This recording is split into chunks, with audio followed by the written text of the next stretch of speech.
All right, thank you, sir. All right. Okay, we'll start the City of Olivet Planning and Community Design Commission for October 7th, 2021. To order, Madam Secretary, will you please call the roll? Rob Jurgle, Present. Carol Wagner, Present. Jody Rich here, Richard Brophy, Present. Brian Moore, Absent. Dana Rosenberg, Present. and Tim Spiegelglass. Present.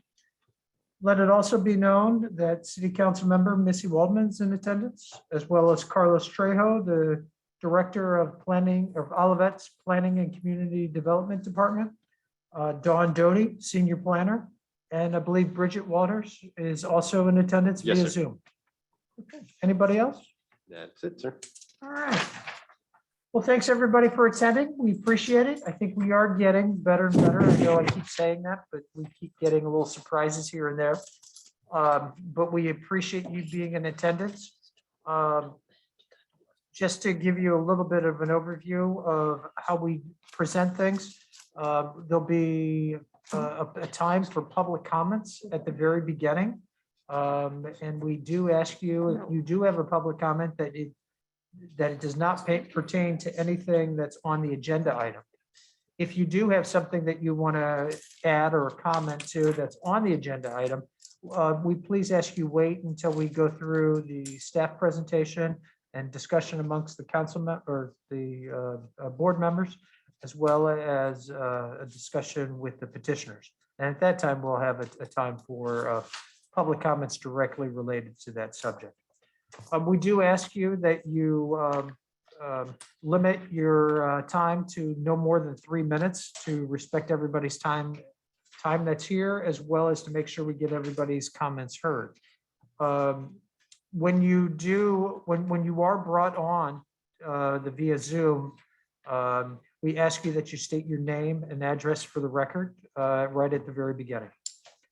Okay, Carlos, did I miss anything? No, sir. All Got right. everything. Good. So Carlos, do we have any public comments? If anybody would like to speak of something that is not scheduled on the agenda items, if you can show your hand, you can find that on your monitor, I believe on the center lower part of the monitor. If you are waiting for a petition item, you'll be provided the opportunity to speak when we get to that petition item. Chairman, I don't see any hands as of right now, and I recognize just about all the names that are listed there associated with the agenda items. Good. Okay, that sounds great. Well, then we'll move on to old business and we'll go to item A, which is 503 Long Acres Lane. And this is lot 1 of the Birdie Lane subdivision. Chairman, I'll go through this real quickly. This was in our last meeting in September. It was deferred as there was considerable discussion regarding the elevation, specifically along Old Bonham, the roof lines, and also the exterior materials. The developer has revised the plan set, and what you see here is the original plans. Specifically, We don't have that on screen. We've One got second here. A few of the diets. Are you set now? No. Oh, they are on, correct, though? Yes. Okay. Bear with me one. We've got just a few of the diets. Okay. Ah, there you go. And now Thank you should be set. I Thank thought you. I saw Rob was reading from this monitor. so- Just good memory. Yes. So, all right. So now you should be able to see the original elevation. So we saw at the September 23rd meeting, in which the commission had expressed some comments regarding the Old Bottom elevation, specifically elevation articulation along the side, the lack of there being some type of entry or entrance, and also with the roof line, the amount of exposure on there. And then secondly, there was some comments regarding the amount of masonry that was used on the elevations in there. So these plans have been revised, and you have those in your packet. The lower plans show the new revisions, and I think they've done a nice job addressing the commission's comments in terms of they did something for each of the specific items that was noted. On the first level, they extended out the great room and the hearth to break that elevation plane on the left end. And if you can see my little hand here, it's this area right here. That now pops out. Before it was, Carlos, I have a question. yes, The artistic pictures, are those the old one? yes, this is the old elevation on top.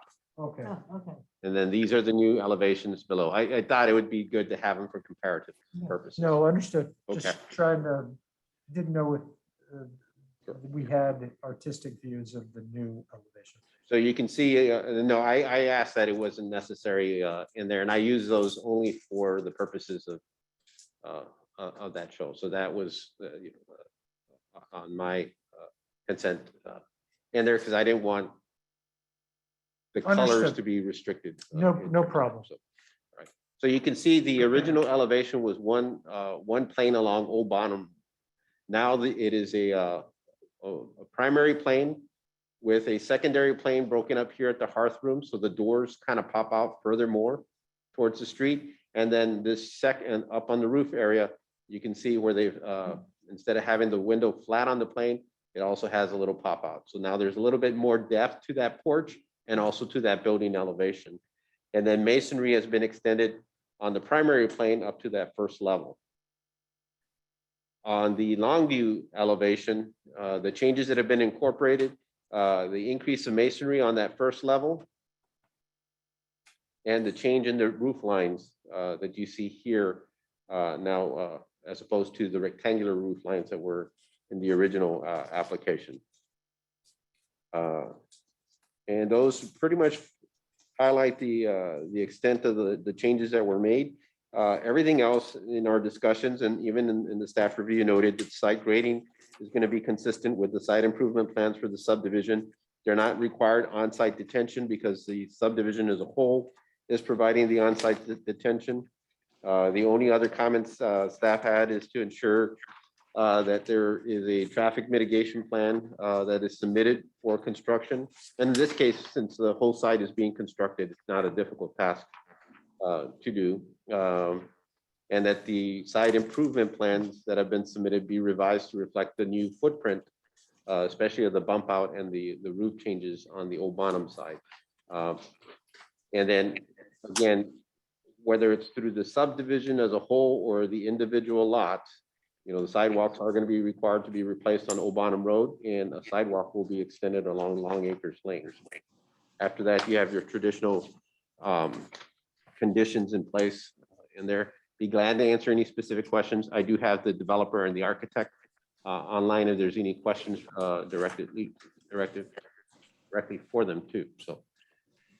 Does any members have any specific questions for Carlos? I have Go a ahead. question. On the side view towards the street, I was just wondering why that one window on the second floor is so narrow. Carol, this is Richard. I think there's a bathroom up there. Oh, okay. Okay.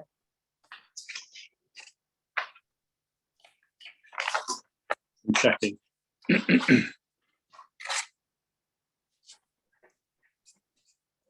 just looks a little odd to me. You're talking about the That's a bedroom, actually.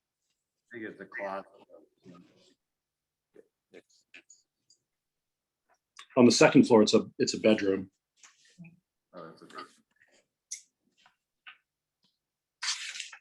Okay, so it's to be above, a window above the bed. Mr. Chairman, may I say something? Do you mind? No, I don't mind at all. Go ahead. Obviously, I was outspoken about this issue. I think that they have done a very nice job of accommodating our requests. I mean, nothing's perfect. I don't think we're going to convince anyone to rotate the whole house 90 degrees and face Old Bonham. But short of that, I think the change to the hipped roof and I think the more dynamic side that they've created here is a vast improvement. And I'm comfortable with approving it as I'm seeing it with the changes that they've made. So I appreciate the efforts that they've gone through to accommodate us. Thanks, Richard. Appreciate it. Anybody else have any questions or comments? I have a comment. Go ahead. I like the bump out on the second floor. I think that's Nice little detail. Yeah. Yeah. Carlos, do we want to hear from the petitioner? Yeah, I'll go ahead and bring them in, and if there's any comments that they'd like to provide, Mr. Levine and Mr. Freeman, if there's any additional comments that you'd like to provide regarding the petition, I am bringing you over as panelists. And again, we ask that you state your name, address, and if you have your video source working, that you also allow us to see you. Carlos, can you see me? Yes, I can, sir. How are you, Mr. Freeman? Good to see you. How are you? Councilman and everyone, thank you very much for your time again, for letting me make the revisions. I really don't have anything else to add. Just waiting for your response and what you all think. I just have one question, and it was regarding the traffic mitigation plan. I heard that there were some questions or concerns about that, and so kind of how we're going to address that, during the construction period. To be honest with you, this is the first time I heard about it when I read the meeting minutes. We'll obviously have to go to a traffic mitigation firm, and they'll do a traffic study, and they will actually tell me what I need to do, and that what we would submit to the city. There's only one entrance going in and out, but while the house on lot number 1 will be constructed, I'm sure between the sidewalk and there, we'll have a parking area for construction, and we'd have to make a temporary entrance to that. But I'll leave that up to the engineers to do that.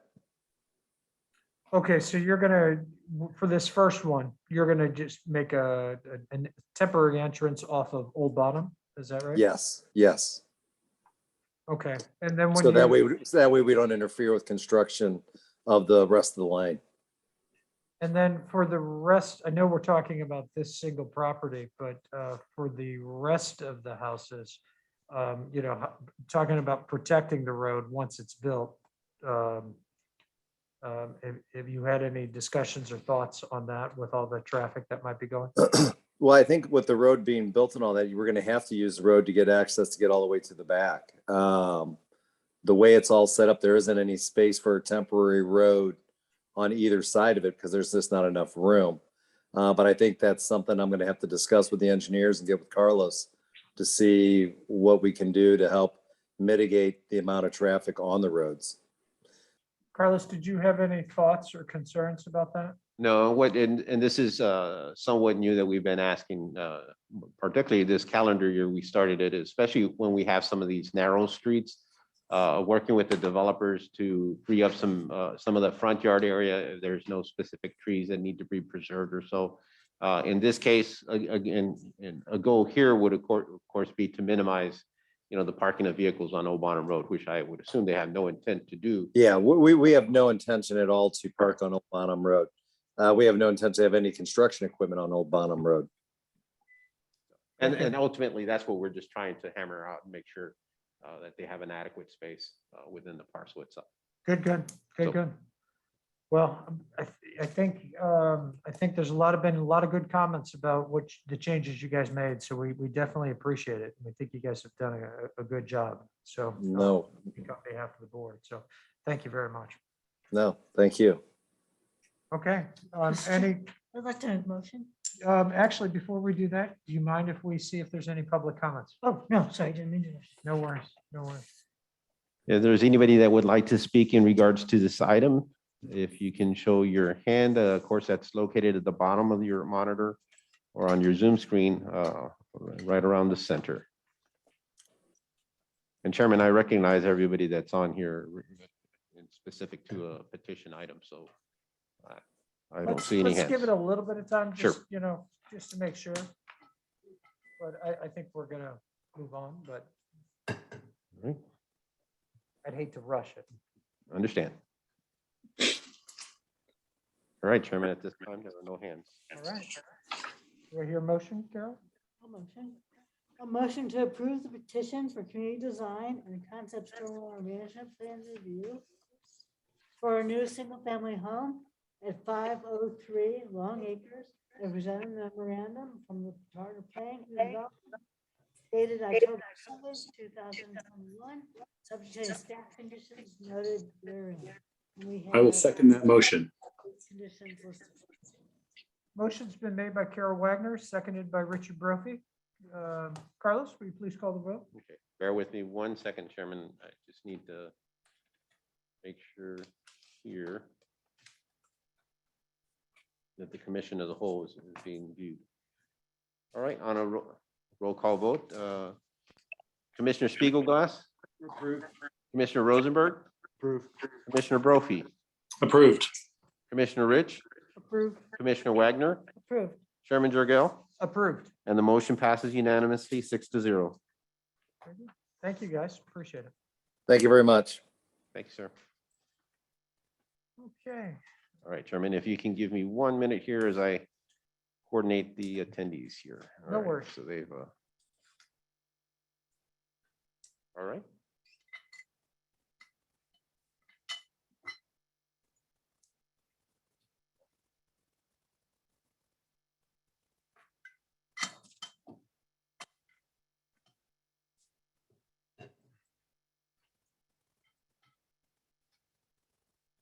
All right, Chairman. Okay, we have, moving on to new business, item A, which is 15 Heather Hill Lane. Chairman, we received a petition for a residential addition at the property address is 15 Heather Hill Lane. The property is, I believe, about 20,000 square feet and is allowed administratively to approve up to 500 square feet. I think it's between 10 and 20,000 square feet, excuse me. And is allowed an addition to be approved administratively up to 500 square feet. The plans that came in show a 600 square foot addition. That does not mean that they're in violation of any specific zoning aspects. It's just because it exceeds the 500 square feet, it also requires commission review and approval prior to the permitting ender. So that is why this item is here. We did do notifications to surrounding properties, and we did get verification from the subdivision trustees acknowledging receipt of the addition plans and their approval. It's located mid-block on Heather Hill Lane, right around here. And here are some 3D views of the front and then in the back area where the addition will be. This is the site plan with Heather Hill Lane or the street side being on the bottom of your monitor. You can see the existing house footprint, and the red represents the proposed one-story addition with some with basement area. And then here's a close-up on there, and you'll see that there is a detention area that's been provided right here that's kind of shown in blue, where they'll put a flow well system to accommodate the excess stormwater that would be generated by the addition. These are the building elevations. The existing home is primarily a kind of a stucco type of elevation with some brick along the sides and the fronts that you see here. The addition, as you can see here, and what would be exposed to the southern neighbor, will incorporate the brick band that currently runs in the back of the house, and then the stucco material. Then on the sides and the rear, you'll see a mixture of siding and glass that kind of encloses a courtyard that's located within the property on there. At this point, staff has reviewed it, and we found that the application and the addition are consistent with the city's guidelines. They're providing on-site stormwater detention consistent with the guidelines, and we recommend the commission consider action on this as submitted. Be glad to answer any specific questions. We also have a representative from the architectural firm online if there are any questions. Does anybody have any questions, comments right now for Carlos? Yeah, I think, go ahead, Karen. I just want to say, I like the addition. I think it's a nice add to the house. Yeah, I think it complements the home. I think it's great. Carlos, do we want to bring on the Yes. architect?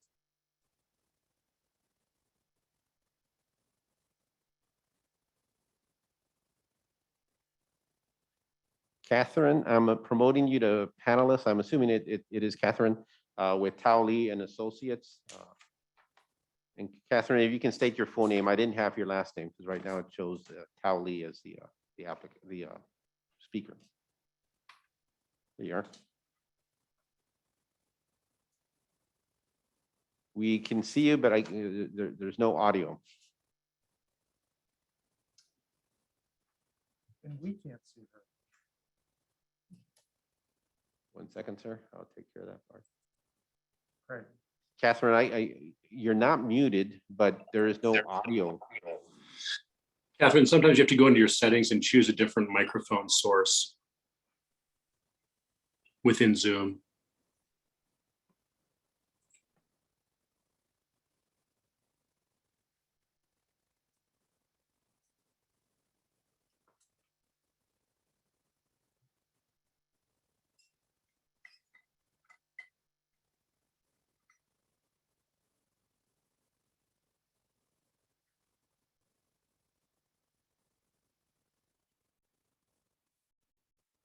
All right.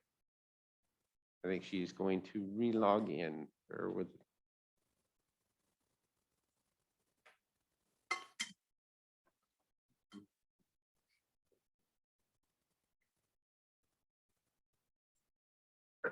Yep.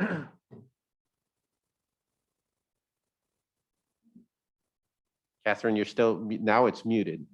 Okay, There you go. I'm sorry about that, y'all. I'm usually the one who's running it, and so it's a little different for me right now. I'm sorry about that. Hi, my name is Catherine Norton. I am an employee with Tao & Lee Associates and one of the designers on the project. Thank you very much for being a part of this. We appreciate it. I think right now, I don't think we have any specific comments, but unless there was anything you wanted to highlight, with the addition.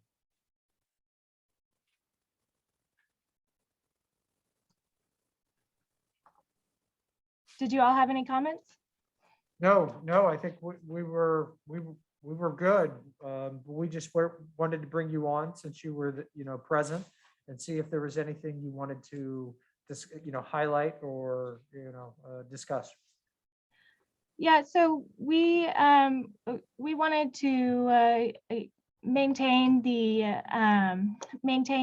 addition to say, to actually speak to the neighbor next door. So we made it low on this side and then high towards the interior of the courtyard.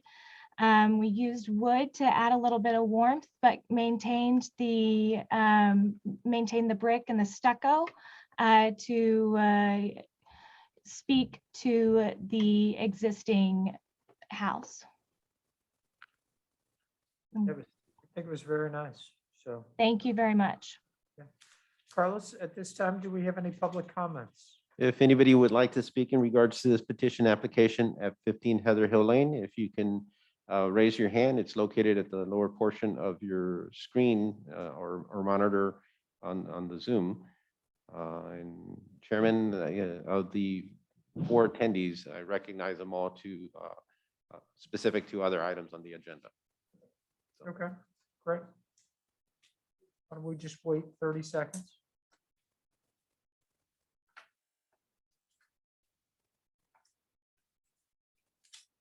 If we don't hear anything, I suggest that we entertain a motion. Carol, go ahead. Chairman, I would like a motion to approve the petition for community design and concept area management plan review for a residential addition at 15 Heather Hill Lane as presented in the memorandum from the Department of Planning and Community Development dated October 7, 2021, subject to any staff conditions noted therein. I'll second that motion. Motion's been made by Carol Wagner, seconded by Richie Brocci. Carlos, will you please call the vote? Let me make sure that you have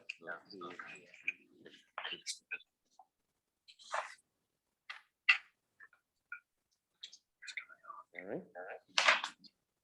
Commissioner Spiegelglass? Approved. Commissioner Rosenberg? Approved. Commissioner Brophy? Approved.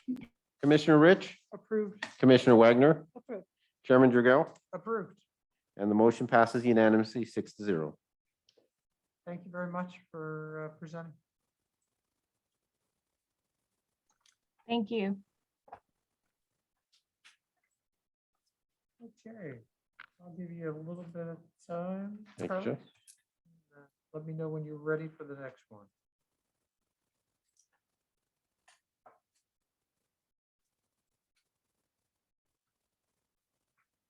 Okay, we'll go to item B, which is 1174 Margaret Lane.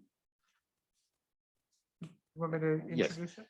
Chairman, as you know, the city has been open and thoughtful for promoting energy conservation and finding ways in the system to minimize the number of obstacles to try to improve efficiency standards in structures and such.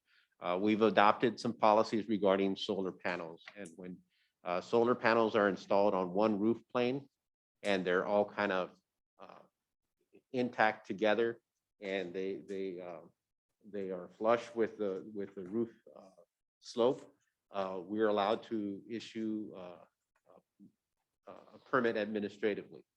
However, if the solar panels are spread about the roof area of a house, we bring them to the commission's attention. Or if the solar panels are not parallel with the roof plane, so let's say they're 45 degrees up on a flat roof or something, we bring them to the commission's attention for review and approval. House at 1174 Margaret Lane is proposing to put solar panels. Solar panels would be located on 3 sides of the roof plane, and that's why we're bringing it to the commission's attention. They're standard solar panels, standard installation. What you're seeing are just the visuals for the commission's review. They are required to be submitted by structural, signed and sealed by a structural engineer. There are requirements in the code for fire separations and access for in the future and all that. So be glad to answer any specific questions. Mr. Chairman, do you mind if I ask a quick question? No, go ahead, Rick. Carlos, what has our policy been about solar panels facing the main road? Have we taken issue with that, or is that something that we've approved in the past? It's been approved in the past and even done administratively. And we did, when we put together the policies, we did have a discussion regarding that. And the difficulty was is that, being equitable in terms of,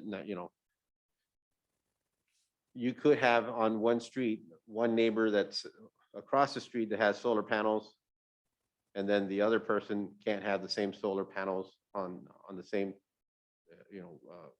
plane facing south or west in there. So we,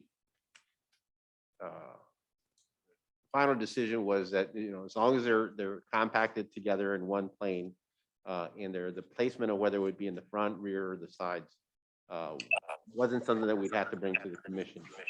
Okay, that's helpful. Thank you. Now, Carlos, there are some panels, that are all black, so they're all the same Mhm. color, as opposed to some that are kind of black with a silver frame. Mhm. Do you know what they're proposing here on this one? They, in your plans, you do have a little bit more detail on the structure in terms of the color. And I figured that question might be asked. So just bear with me. I didn't put it together for a slide. Though. Let me see if I have it. Bear with me 1 second. I believe everybody should be able to see the monitor screen. And there we go. Okay.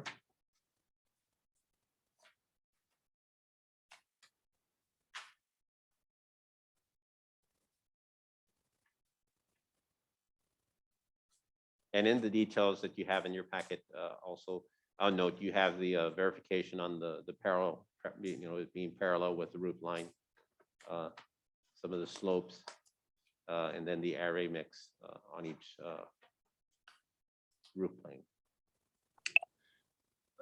Carlos, I hope you don't mind. I have one other question.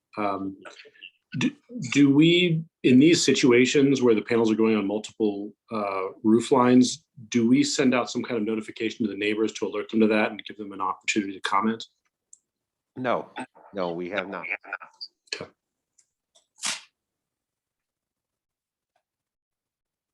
we haven't had any, you know, complaints or anything like that. Not that have we? I'm aware of. I mean, not that they've been posted to our department directly, so Right, unfortunately. right. Okay, okay. Yeah. I don't know if anybody has any specific questions for Carlos, or if we want to bring on the petitioner. We'll just bring on the petitioner. See if they- Yeah, And actually, Chairman, I don't have anybody online okay. on that item. Um, Do we want to have a discussion? I mean, I'm personally not opposed to having solar panels on the front. I do know that, because we were considering it at one time, but we decided against it because we just didn't want the look of it on the front space. But everybody's got a different opinion. When I kind of polled, you know, my neighbors or, you know, different people, some people thought it looked great. It made it look, you know, kind of more techy, if you will, and everything. But then there were some people that definitely said it's an eyesore. So you know, it could be an issue. And I'm not sure how the rest of the panel feels. Yeah, I'm sorry if I'm interrupting someone because I can't see in high detail whether someone's speaking, but I have the same view. My personal take on this is if the neighbors are okay with it, you know, then so be it. But I guess I'm a little bit concerned that if we have a neighbor who doesn't know this is happening and suddenly these things start being bolted onto the roof and they're staring at it from across the street, that could be concerning. Now, I think in this configuration, maybe there isn't anyone across the street, or at least not someone looking directly out across the street. So maybe that's a mitigating factor. And some of it, I'll admit, is a judgment call that we do administratively.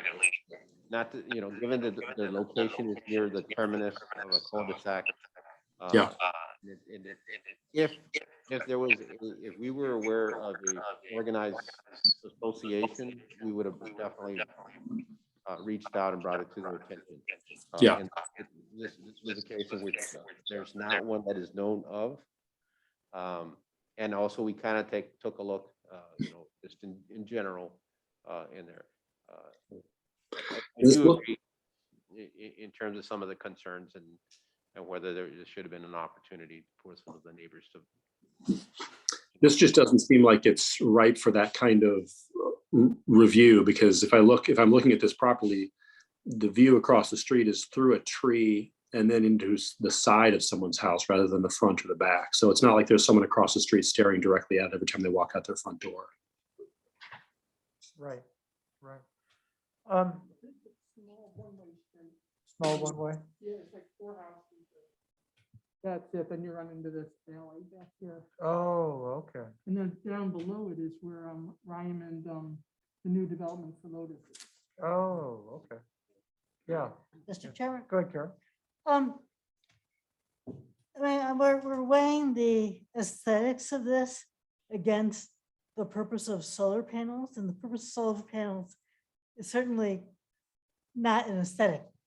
I mean, their purpose is to be, you know, an energy conservation tool. Right. And to me, the energy conservation component way outweighs any aesthetic element here. I mean, to me, that's more important. And I just don't think it's a question. To I me, don't disagree with you, but you know, some people may not share the same view and might have a strong concern about the aesthetics, you know, but I personally like them, you know. but I think if we want to have a discussion about should we notice, I think that's a different agenda item, Agree. but I don't think it pertains directly to this particular motion in front of us. I agree. Yeah. I agree, Carol. I agree. Anybody else have any? Yeah, I have a question. Yeah. I'm just curious why there's a different layout. Is it for amount of sun exposure between the east face and the west face? I mean, that's the only thing I could assume maybe. And unfortunately, I don't have an answer for that. Okay. It's something we can inquire easily. We noticed that the separations or the placement were kind of perpendicular to each other. Yeah, and it is a question too, sometimes the straight edges, kind of the square as opposed to the staggered step, on the backside. That does stand out a little bit more. So. Jody, go ahead. Sorry about that. And these houses aren't very big. They're maybe 1,000 square feet. They're one-story houses on those 4 houses on that street. Gotcha. So it's not very big, so maybe they needed to do it to get enough coverage to Exactly. get the value out of it. Yeah, no, that makes sense. Carlos, do we have any public comments related to this? If there's anybody that would like to speak in regards to this petition item, if you can raise your hand located on the lower part of the Zoom screen. And Chairman, I don't believe that there will be any. But if you Okay. give just a quick And second here. I did not mean to rush the board if we wanted to have further discussion, but while we're waiting for public comments, if there are some additional comments, feel free. I really agree. I just really agree with Carol. I think that this is a good thing for the community to push towards instead of being a negative toward. I think it's a great house to do it on where it's not in front of somebody. And I think this is the right thing to do. Okay. No question. Very good. All right, and no comments, Carlos? No, sir. All right, do I hear a motion? Chairman, Sorry, Carol. I'd like to motion to approve the petition for community design review for the installation of rooftop solar panels at 1174 Margaret Lane, as presented in the memorandum from the Department of Planning and Development dated October 7, 2021, subject to staff conditions noted below. Second. I would second that. Motion's been made by Carol Wagner, seconded by Tim Spiegelglass. Carlos, will you please call the vote? Hey, Carlos, there's also a little bit of echoing. Yes, Do I'm you- wondering if it's.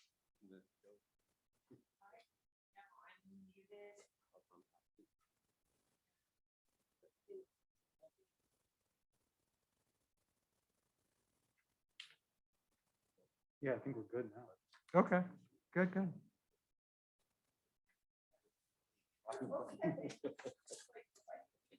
We took care of it. Good. All right. There's a volume because I just checked. All right. All right, Chairman. What we said? Yeah, go, will you call the vote? Yes, sir. Commissioner Spiegelglass, Approved. Commissioner Rosenberg, Approved. Commissioner Brophy, Approved. Commissioner Rich, Approved. Commissioner Wagner, Approved. Chairman Jurgel, Approved. and the motion passes unanimously 6-0.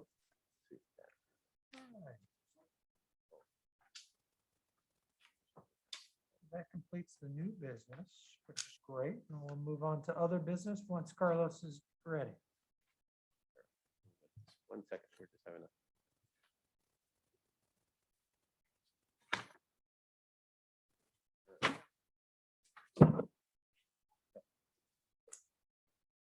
So this is a discussion item regarding 9680 So Olive we have it Boulevard, all the way down. a BP Amico. Carlos? All right. Chairman, we're going to have a couple of discussion items. The first one, and we'd like to keep these time limited. This is to go through a couple of things and try something different in here to get some direction on some items that are kind of pressing from the administrative side or things that have come up that looking to try to resolve or get some direction. The first one will be 9680 Old Bonham Road. It's the BP Amico located at the southeast corner of Old Bonham Road and Olive Boulevard. It's an existing lot that has a service station, two pairs of pumps, and a small little retail area. I believe the approvals were probably granted sometime in the 80s. It's authorized through a special permit. And within that special permit, there are some specific restrictions that prohibit the sale of alcohol, prohibit pinball machines being located in there. And also identify a limitation on the number of canopies and such. And you have a copy of the the adopting ordinance that was put in place. The property recently sold. And in discussions with the petitioner, we tried to note that the site itself is now a legal non-conforming site. Over time, zoning codes change, and the current code requirements would not authorize or permit a service station or a C-store on that corner site, but it's already there. And they have a building shell and they have these improvements. We look at it that the adopting ordinance limited to what was proposed and presented at that time, and that was a 2-bay kind of mechanics garage, a small retail area, and those 2 sets of pumps in there. And that because it is legal non-conforming, that it is what it is, that is what you get, and that you can't even change the mixture even within the interior of the shell of the wall. You know, there's 2 garage bays and a small retail area. The petitioner has interest in trying to get that reversed to expand the building to a full retail. They'd also want to pursue application for a liquor license in there. So the first step, you know, we talked about is, you know, it's going to have to be, you know, an amendment to the current special permit. They can't add on to the building. They can't increase the height. They can't increase the front, you know, or bump out or put an addition because it's legal non-conforming in there. But if there are opportunities for them to change the mixture of what is within the shell, special permits sometimes get pretty specific, and this one somewhat did in there, as opposed to like when you approved a single family home, you know, the kitchen could have been on the left side of the house. When they apply for permits, it's on the right side of the house. It's not something we come back and have a discussion unless it changes the elevations in some way significantly. Well, for commercial and a special permit, it is pretty well tied up on what you can and can't do on that site. And this one, I think, has been pretty well set. So in discussions with the new owners, said, well, let's kind of have a discussion at the commission level about the proposed changes in there, and then what the process for review would be. And they understand that the commission solely is a recommending body. They're recommending to the council, who is going to have final say of what can and can't be amended in that special permit in there. But you know, the other thing is looking at this site from a planner's perspective is, bear with me one second, is, you know, what I have inherited, I guess, over time. This site was built, you know, it's adjacent to a multi-story structure, and it's pretty well carved out. So they can't, for the most part, it's not likely that they would expand the site, or they have the opportunity to expand the site or assemble more ground, let's say like the Mobile did on Olive several years back. And we've been kind of kicking around from a staff perspective, you know, that what other value is there within that site? It's so small, it would be difficult, you know, if this site were to be torn down to get redeveloped. It can't be a service station. It can't be a C-store. It could have some limited retail value, maybe small professional services or office function in there. But, you know, it would be difficult to improve the site in there. And for the adjacent neighbor, it would be a very expensive site to acquire. For whatever reason, you know, the city missed an opportunity of requiring assemblage of this site when the adjacent office building was built. And they've kind of left you know, this little relic piece here that we got to kind of try to figure out what we can do. And when I look at this site, it's a gateway site. You know, it's our western gateway. I know our community heads all the way down to Worson Road, but this is one of our major entrance points into the community. And you know, we'd love to see that site get some investment, some TLC or so, but you know, what are the opportunities there, and there.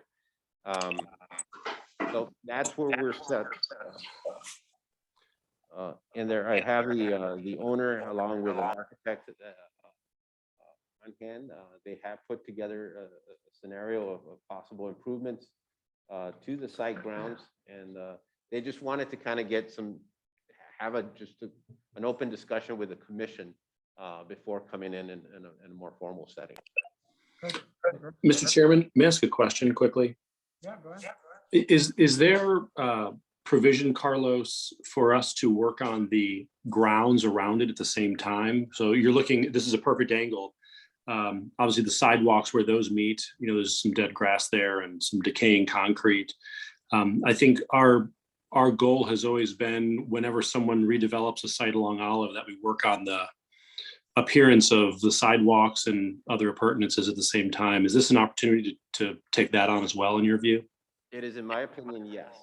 And that's why I'm looking at this as what opportunities are available for the city. Yeah. Okay. Thank you. Hey, Richard, we are getting an echo when you take your mic off. So I'm not sure exactly what's going on, but if you have some other extra mics on or whatever, if you could look at that. Okay. Yeah, I'm not sure why it's doing that. I'll just keep muting when I'm not speaking. Good, good. All right. Can I ask a question, Mr. Commissioner? Yeah, go ahead. So what's the parking situation there, the parking space situation? Are they okay with it, or where is that? That's another limiting factor in the process. I'm sorry here. I can get that word out here. When we did sit down with the petitioner, kind of looked at what are opportunities in there, and the site is so tight. Even converting all to retail, I'm not sure if we can meet the parking minimums. And if they can, do they meet the other parts of the parking requirements? It would be hard to get a 19-foot drive aisle, and that's the minimum, and then have parking on either side and have dispensers, gasoline dispensers on the side at the same time. It's And a tough are they site. keeping the gas? Are they planning on keeping? I think the gas there? intent would be to keep the gas. Also, the aprons and looking at the aprons are difficult because no matter which way you switch the apron, it takes away a parking space here, a parking space there. It's usually sixes. Everybody knows what I mean. Have one. Right. So Carlos, pardon. Carlos? One of my big concerns about this property really is traffic. The entrance to the site from the Old Bonham side is always a problem. I mean, you've got to stop traffic in order to get in and out of there, and it's really a hassle, especially when it's 5 o'clock. People in the office building are leaving. There's a lot of traffic on the bottom. People trying to get out of that parking garage. Then you've got people trying to leave the gas station and come out onto the bottom. It gets to be a real mess sometimes. And we've had that discussion. I mean, this is, the decisions that were made on this site, have make addressing that very difficult. And we looked at, it's like, it's easy to say, well, you close the bottom access. Well, then you would really close westbound Olive Boulevard trying to turn in. And no matter what, we know that they have 3 sites to a very small, three aprons to a very small site. And I think there is some justification that one of them at least should be removed. And they're probably the one closest to the intersection along Olive. But also recognizing that the limitations if somebody is going, that apron is so close to Old Bonham that if there's a car or two parked in there, you're blocked in. Same if you're heading westbound towards Creve Coeur, you're in the turning lane for Old Bonham Road to turn into the service station. If you're going eastbound into the center of all of that, you can't, you're probably best not to utilize Old Bonham Road as an access entrance, because you could have a car or two again parked along the side and there. So, we've noted that, I guess the way I look at this is that there would be, if changes would be considered to the special permit, there's going to have to be some give and take. I have that there, by our code, that there are some expectations from the city that would be, and I think there's some opportunities to do so. It's a tough site. But it's what they acquired. But again, this site has a lot of value to our community. It is a gateway entry into the main, the center of all of that in there. And there's some opportunities, that if the owners are willing to work with us, I think it's willing to work with them on some of their improvements. Hey, Carlos, I agree with your sentiments. I guess one of the concerns I have is I don't want the PCDC to start providing advisory type opinions for folks. I think it would be more productive for the petitioner to come to us with a proposed plan, maybe after working with staff and getting your thoughtful comments on how to do this right, and then have us consider an actual plan rather than just spitballing. I don't think that that's an efficient use of our time, frankly. We've done that with several developments in the past, and sometimes it works out very well in that regard, especially when there are a lot of different options or ways to go. So gathering kind of some of the initial sentiment, of what our opinions and thoughts are, I think could provide some good direction. Yeah, I understand. I just, to what end? Are we going to get every single petitioner with a new house coming in to ask for our guidance? I realize that's an absurd, place to take this, but I think the way this is supposed to work is that we look at a solid design and provide comments on it. I'm just concerned about this going down a path where now we're providing advisory opinions on all these things rather than just getting something concrete that we can look at and comment on. And ultimately, I do agree with Commissioner Brophy, and that's how we started. We've had a sit down with the owner's architect, and talked about the. Bear with me 1 second here. A initial plan that they approached staff with.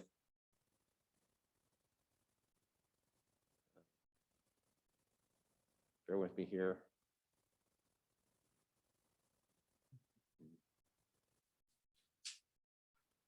Yes, I'll get it in a second.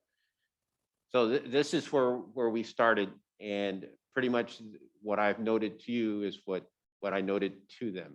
So we're now at that next phase with the expectation is that that they were going to talk about what some of these improvements would be in exchange for some flexibility in that special permit. What we didn't know, though, was, again, from a staff perspective, this is such a tough site. I need the commission's help to kind of guide this through too.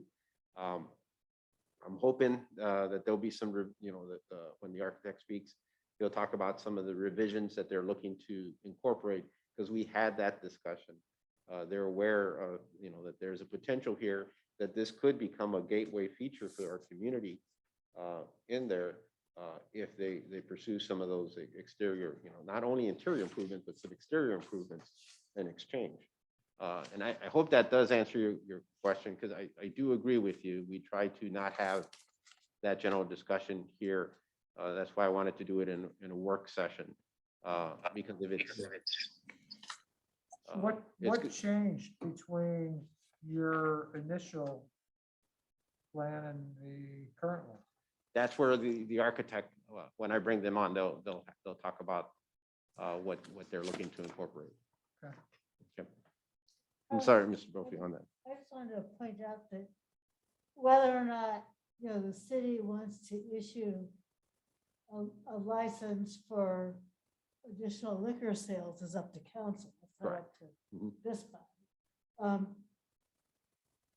And I think, to me, one of the biggest problems with this site is the traffic generation, and the traffic flow in and out. And I understand that there's a lot of constraints here that are not the current property's fault, so to speak, but we all have to live with that. And I would be very hesitant to do anything that would exacerbate that. The traffic is already a hassle. The turning movements in and out are already very difficult. And I just wanted to point out that doing anything that wouldn't help alleviate some of those turning movements or help that traffic pattern. To me, that's one of the most important things about the site. Yeah, because the addition of the store, the addition of everything is going to increase people parking, you know, or people staying there. Increase parking and, you know, and hope, I'm sure the owner's hoping that they're doing this because they're hoping to increase traffic to the site. And I have no problem with that for a regular retail use on a regular site. This one is particularly different, and it's unfortunate that it is, but something that I think we have to worry about. and Could be something that- dangerous. Yeah, very much so. We have to be concerned about. I have two questions, Carlos. Do they have to upgrade the existing restrooms to make them ADA? Odds are quite possible that in the change of use, that would be triggered. Because it doesn't look like it. No, those definitely aren't, but I mean, that's my one opinion. I would want that to be up to par. Correct. If we're gonna do something like that, no question about it. And the other question I had was, they're talking about video games in there. So I just wanted to speak about that. Alcohol and video games just doesn't seem good. Well, that's an old ordinance, you know, and they did indicate that they have no intention of putting video games in or anything like that. No, this is. No, they said They're requesting. they're to do gonna it. request it, yeah. Is that right? Yeah, Those are my two real things, and Yeah, that's one of the items, that's paragraph 5 in their request. Oh, yeah. But again, I think this is why we need to see what they propose and react to it. I mean, part of this, we can cook up all kinds of great ideas, but if the petitioner either can't afford or isn't interested in investing that much in the property, it's all a waste of time anyway. So I think we really need to see what they are going to do, guided by the thought that we want to make this prettier and better, see what they come up with and then react to it. Sorry, I realize I'm on my high horse here. I'll get off of it now, but I think that'd be a more efficient way to approach this. well, Richard, I think while we're here, we should probably hear from the architect right now. That's my view. I mean, we got him here. We might as well hear what he has to say. I'm good with that. All right, and again, I think in the efforts of time, it has to be a structured, and then we've had this discussion with them. It's a structured discussion. And I like to focus on it in terms of what are what's the opportunities that this could become a focal point for the community. I understand what they're trying to do in the interior and the modifications and I think they need that through the special permit change in there. But what this investment will have a great return for them, but what's in it for the community as a whole? And that's where I want to talk about. We talked about the streetscape, we talked about the aprons, we talked about a focal point, and we talked about circulation, and the site needs a lot of TLC, but it's one of these sites that, an opportunity needs to be sparked in it for something to happen in there. So, Chairman, if it's okay, I'll bring the owner, Mr. Zaman. I'm going to promote you to panelist, and then Mr. Euling is the architect that's assisting. And Nazia, I'm also going to promote you in there. And again, if we can kind of limit the comments to 5 minutes towards the commission of what you've heard and what you can illustrate back to them.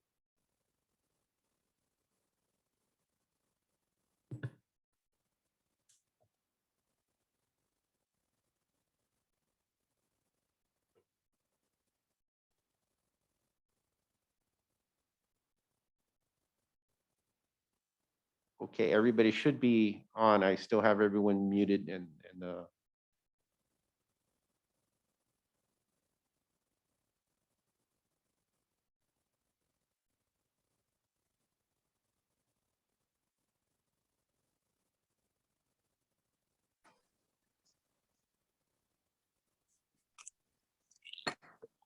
there, Nazia, you're on. Yes, hi, Carlos. Yes, I'm in. All right, And- Mr. Euling, you're on, but muted. And if we can get them. Hi, Carlos. I'm into this is Kamar Zaman. All right, Mrs. Zaman. Yeah. If we can have your monitors turned on, that would be great. Okay. Can you see us? Can you hear us? Yes. Yeah. Thank you very much, Council, for letting us present our case. So I just give you a little bit background about us. Can you hear me? Yeah, I can hear you, but if you don't mind, please state your name and address for the record, if you don't mind. Yes, sir. My name is Kamar Zaman, and my address is 866 Ravir Drive, 63141. And a little bit of background, these are two owners, me and my sister, and there are two households dependent on this building and on this business. We are not typical business people. We are just trying to put our kids through college. When we bought this business back in February, the previous owner did have the tobacco license. And when we bought it, not knowing that we will lose a tobacco license because of the new ordinance, so we do not have the tobacco license anymore. And the dear council, since we lost that tobacco license, our sales are plummeted. Honestly, we are not even making it now. And I don't want to be emotional, but we are going in loss. Because somebody comes in to get tobacco, and then when they see that there's no tobacco, they don't even come next time for gas or not feed in a drink. So it's like really, we are at a loss right now. We are just grasping the straws at this moment, that how to do it, and we are willing to invest into this and make it beautiful. I know that it is the main entrance to the Olivet area, and we do believe that it can be an asset. And we want to make work on outside job, and we want to do a monument sign and good landscaping and paint the building. And we do not want to change anything in the building. We are not advancing this building. We are not actually tearing down any wall, and we are not putting any new wall. The existing structure will remain the same. All we are asking, just give us there is a 600 square feet area currently in the auto repair section. We all requesting that to be a retail area. And it is as you know, it is a auto workshop, and there is a new workshop coming in, Firestone, and there is a fierce competition in the area. We cannot compete those guys. So we are requesting that if you can give us, whatever you can give us. And we will not put video games or pinballs, it's okay. We will not do that. And even the license, the beer license, we can put a cap on that, like just 25% of our sales, let it be beer. And this is not to actually sell the liquor. it is actually just to, maintain a little bit of customer base there. And we are open to all sort of suggestions, whatever the council want us to give. We are, we discuss with Carlos and our architectural engineer actually, and the site plan you are looking for, it is actually the proposal. And this is the proposal that architectural engineer has made on the screen. And we will make ADA bathrooms, definitely. We will do all the beautification of this property. We will do all sort of stuff, all we are requesting for, give us a little bit of retail space so that we can sell. Currently is hardly 100 square feet and there's nothing we can sell. I mean, this property is going under, and we cannot survive like that. We might end up, just, I don't know what to do about this property anymore. Like, I mean, and I mean, there are 11 spots right now, dear council. And then if we get rid of the auto workshop, and there are big tanks out there on the right hand side, you can see that those can be the parking spots, as well as if we close the outlet on the Olive Boulevard, few can be added there. And there can be a monumental sign there, a beautiful landscape, definitely repainting and resurfacing the building. And, please, work with us. This is just, we are at this point just begging anything, whatever you can give it to us. Thank you, Council. Thank you, sir. I appreciate it. But, just so you know, we do not have, we are not involved with the liquor or tobacco licenses. That has to come directly from the council. That's my understanding. So we're kind of just looking at what kind of proposed renovations that you're coming up with. But I do think there might be some concerns with at least the, whether those bathrooms are ADA or not, based on just looking at the size of it. Did anybody else have any questions or comments at this time? I'll add a little bit. This is Carl Eulig. Address is 12473 Robin Road, 63127. I'm with Eulig Architecture.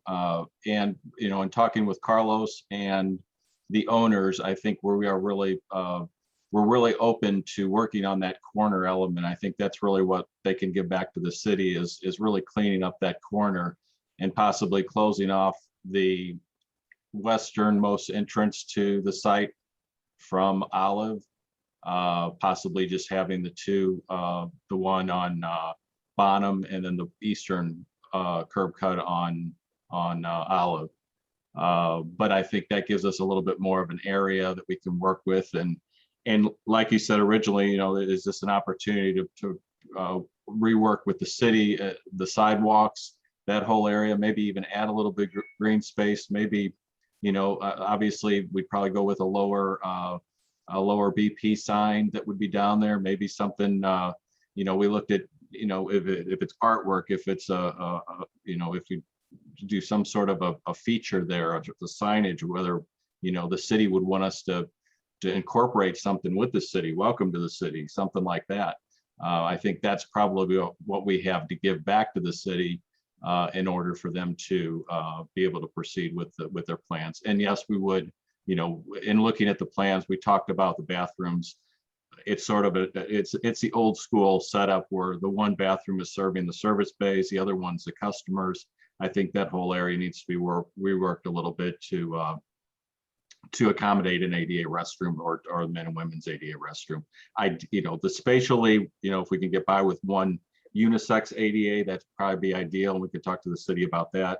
Or if we need to do a men women's, we can work on that too. But that's sort of an internal thing. But initially we just wanted to get, which we have, and I think we've gotten a lot of good comments from the city on their concerns with the site. Traffic's a hard one though. I don't know that we're going to. There's no way we can solve that issue, but we have to allow. We need to get people in and out of the site safely, and I think this may help in eliminating the one curb cut. But yeah, if anybody has any questions. All right, Carol. Yeah, I'm wondering if there's a way to redesign the traffic flow for the site. So we've got like the bottom entrance is maybe being in only, and then the Olive Street roadside being in and out.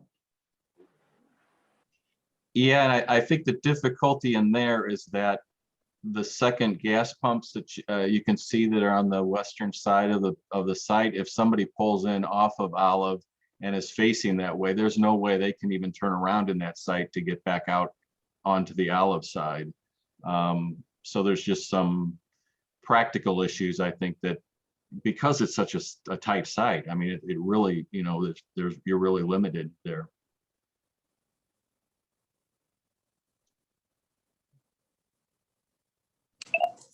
Mr. Chairman, may I make a comment quickly? Yeah, go ahead. One thing that occurs to me, that there used to be a site further east down Olive where there was like a fountain. It was at another one of the gas stations, and that's obviously been removed now. I know that Olivet and Bloom used to maintain that, and I wonder whether we should get them involved in this discussion to determine whether they want to take over responsibility for that corner. I know that they enjoyed maintaining that fountain site, and I wonder if we could come up with something similar to that we could put here and work in concert with Olivet and Bloom to have a beautification that is maintained by them. That might be something that benefits everybody. Good thought. It's a good thought. And Chairman, you know, I think from my end, that gives us a little bit more direction and confidence that we were going in the right direction in there. This is a planner's nightmare type of site because it's this relic piece that the goal here is how do we add value to the community first and foremost on our end. I'm sure they're looking at it from a different perspective. And if we can kind of collaborate on that and hopefully shoot for a win-win. And I think that they, you know, the commission kind of reiterated the things Don and I talked with them about. So that gives us a little bit more, again, confidence and security that we're going in the right direction. Good. I do appreciate the commission's patience on this and their comments. Okay, All right. good. Thank you. Thanks, everybody. Appreciate it. If there's still one more question, I did press that. Now, do you have a question? So Nazia, you can go ahead and ask your question. yes, it's Nazia Afzal. Address is 9233 Lidzinger Road, 63141. I am the sibling of Kamar Zaman. We both are the siblings, are the owners of the that property. I just want to add one point that he did miss, that for a community, we in the retail space, we want to add some food to, like some pizza, some breakfast, some coffee. So, you know, the employees of the big building as well as all the other people, it will be a good source of just to get a grab and go type of food.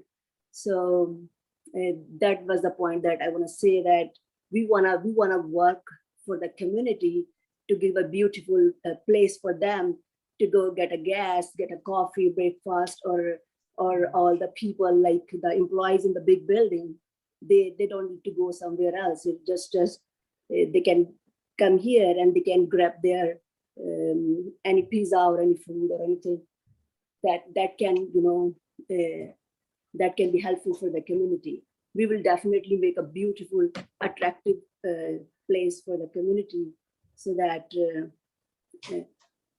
all the other people, you know, we will try to serve a good mixture of the food, so to give them a new taste, so that they can enjoy it. Okay, All right. thank you. I Thank appreciate you, the comment. thank you. Great. All right, well, we look forward to seeing those designs and seeing what happens. So we appreciate that. Thank you, Monsignor. all right, bear with me 1 second, Chairman.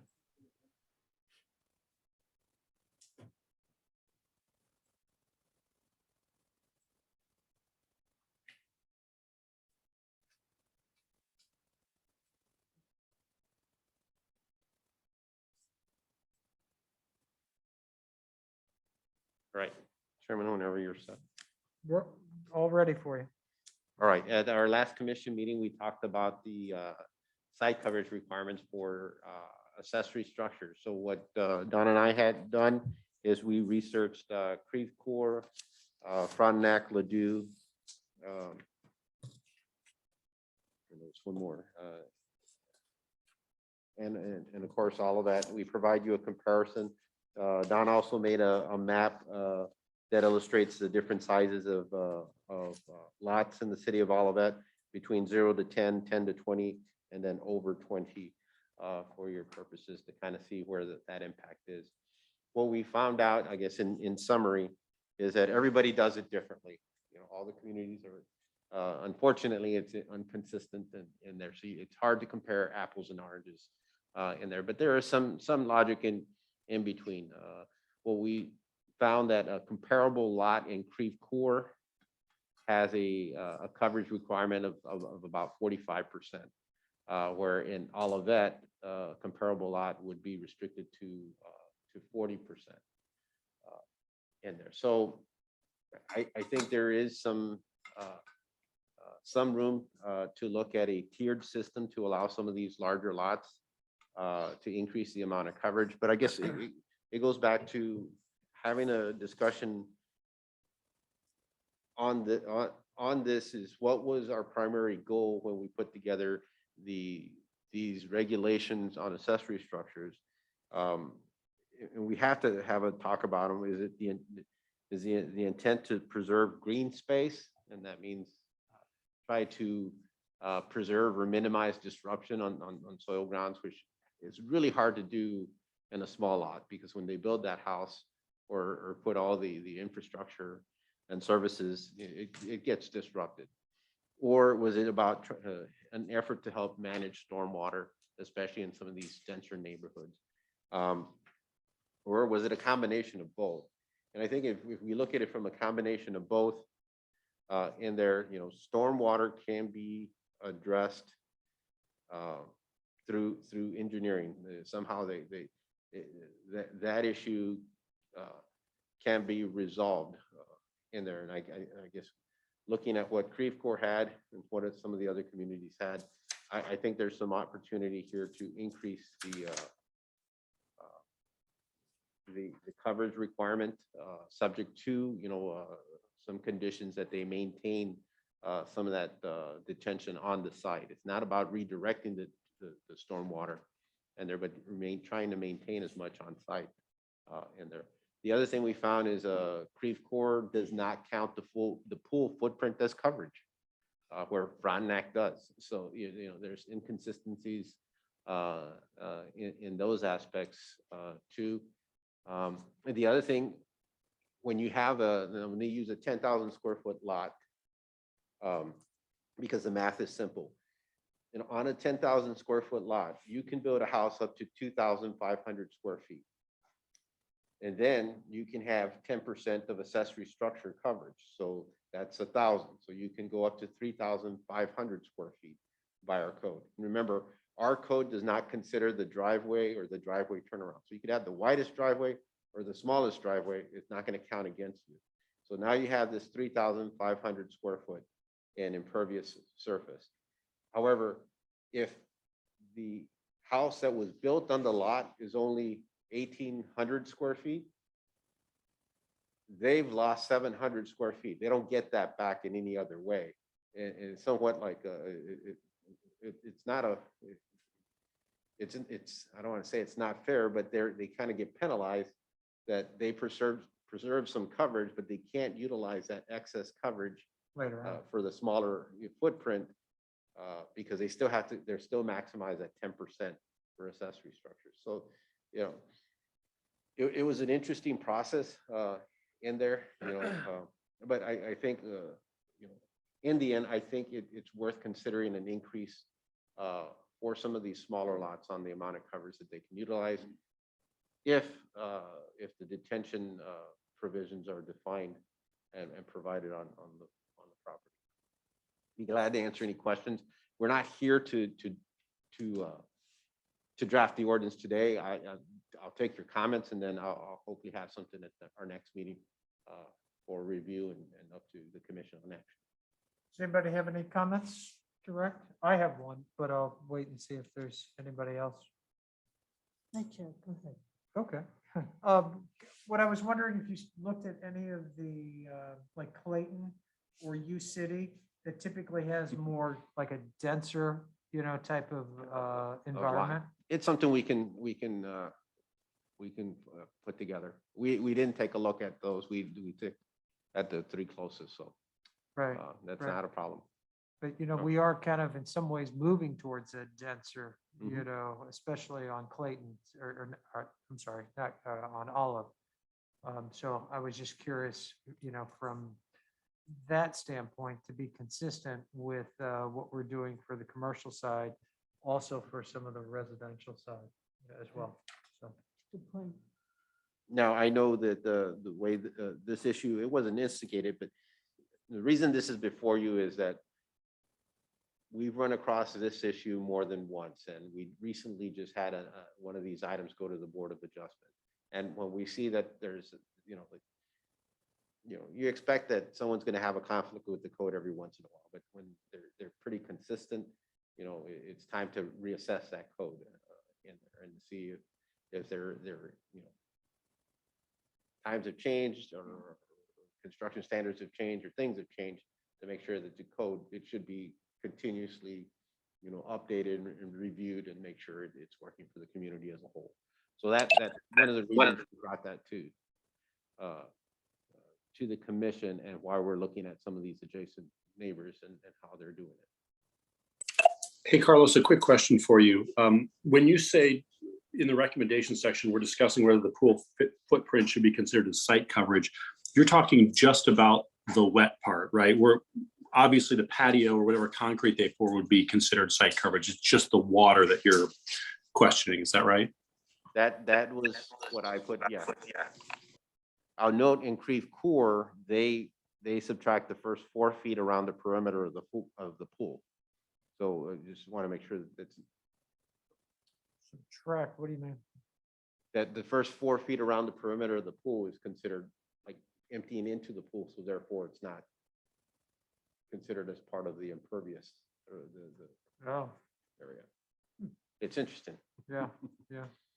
Go ahead, Tim. So my opinion would be definitely that we would change it, that it would include the driveways, include the sidewalks. If we're gonna change the code, I think it needs to include those areas that should be part of that impervious paving. And whatever we increase is okay, but I think looking at this, I would go with more of everything's included besides the pool area. The Mhm. actual pool area would be my part of it. Right. I agree with that. Stormwater standpoint, From a stormwater Right. standpoint, including the house itself. including the house and everything, Right. that should be part of it if I'm reading it correctly. Yep. Well, it sounds like we got our homework, Mhm. to do with this one, and it's going to be a little bit of a challenge. Have you had any discussions with any of the other cities to see if they're having similar issues or No, problems? not directly reaching out with beyond just looking at their codes and Right. ordinances. So, Right. but it's But I'd something be- we can reach out Be to our. curious, forwards. Mhm. and see what their thoughts were, their experience has been. So, All right. Carol, did you still have something? No. Okay. okay. Any other questions or comments? All right. I do have one attendee that was impacted by some of these coverage requirements, if it's okay. I don't know if Mr. Trainin wants to address the commission. No, that'd be great. All right. Mr. Trainin, I'm going to transfer you over as a panelist. And I know he's advocating for the change. But just to kind of hear from. It's very nice, very nice. I would love to get a copy of it, Can you hear me? Yes, sir. You're on. Hi, Evan Trainin, 724 Cherry Tree Lane. If you're looking at that picture, I'm in one of those blue lots there in the middle that unfortunately, when I bought the house, I didn't realize how small the lot was. When I bought it, I thought, hey, great, I'd have a small lot, yard to mow. Not thinking that 9 years later that I'd have 4 children and want to build a pool. So that is my issue. And now if I want to build a pool big enough for my family to hopefully all fit in it together, it's going to be tough. So, and I think when Carlos and I talked about Creve Coeur, and my lot is 8,700 square feet. So if it was, I think if it was under 10,000 square feet, you got to 45%, I guess, coverage or non structure or structures plus the pool, which, you know, could make my original plan work.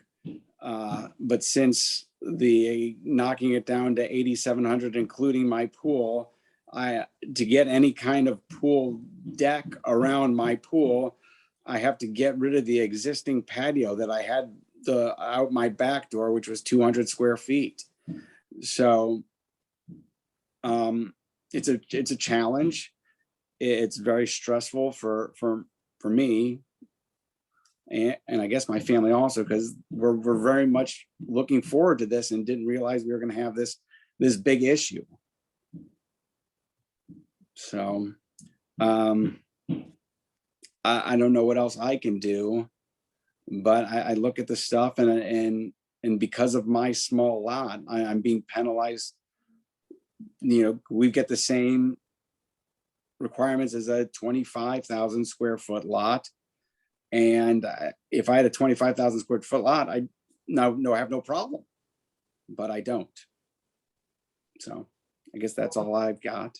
We appreciate your comments and thank you. And I think unfortunately your issues are what's raising this issue now before us. So, but we will try to, you know, to look at it and try to come up with something that hopefully is an improvement. I hope so. Thank you. Thank you very much. Thank you, Mr. Trainer. All right, sir. So we'll take a look at Clayton and University City and see. We'll also talk with some of our fellow planners, and then we'll look at a kind of a more holistic coverage requirement that will include the driveways, and traffic turnarounds. That'd be great. That'd be great.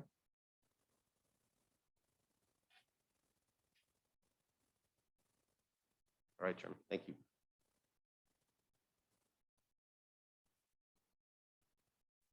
Other item of business to bring to the commission's attention is my staff has been dealing with issues regarding short-term rentals, more specifically Airbnbs.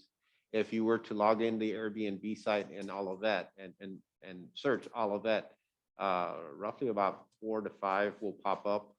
And there's actually one missing here, which is a good sign because that's what kind of instigated and started the whole issue. So I'm not sure if they ceased or not. Now, the way our code reads is there's nothing that references short-term rentals or boarding houses or anything. So there's nothing in the code that talks about these things, whether it's on purpose or just missed.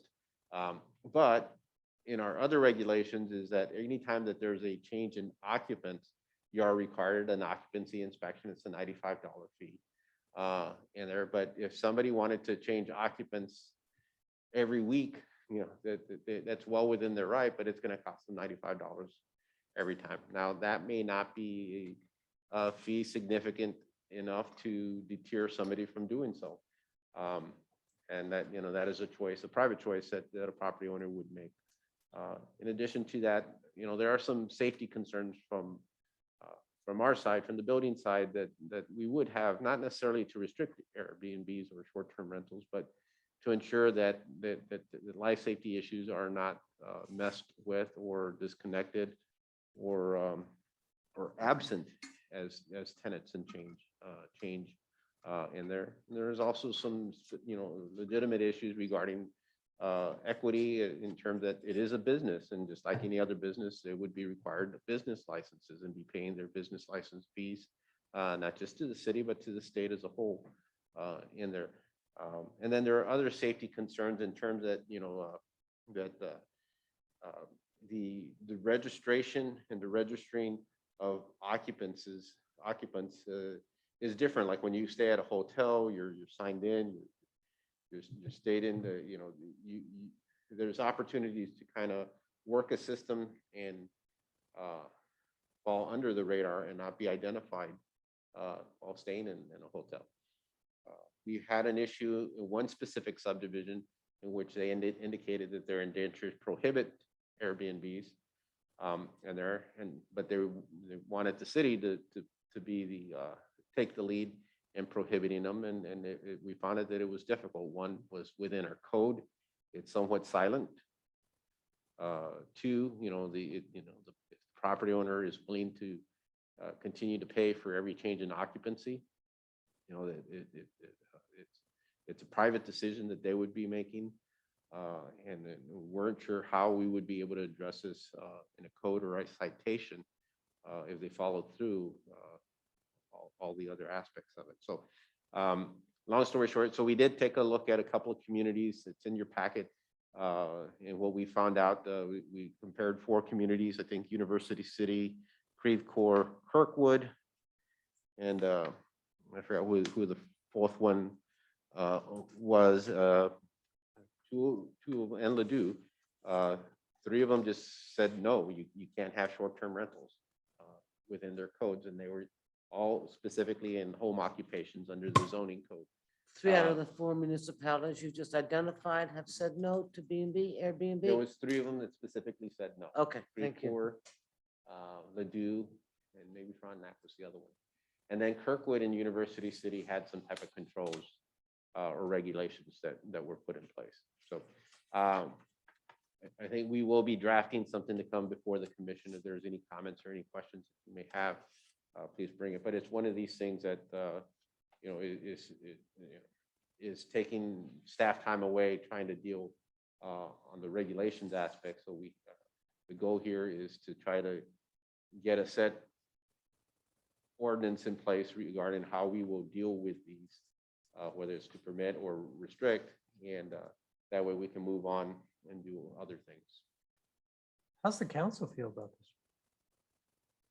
I don't think it's been fully brought to the council's I attention. don't think this has been brought to the council for any level of conversation at this time. I think this is probably the beginning of a level of conversation that's starting with y'all. Because this is a pretty big deal, in terms of, how does, I mean, we could probably come up with controls, but the council may say, we don't want it.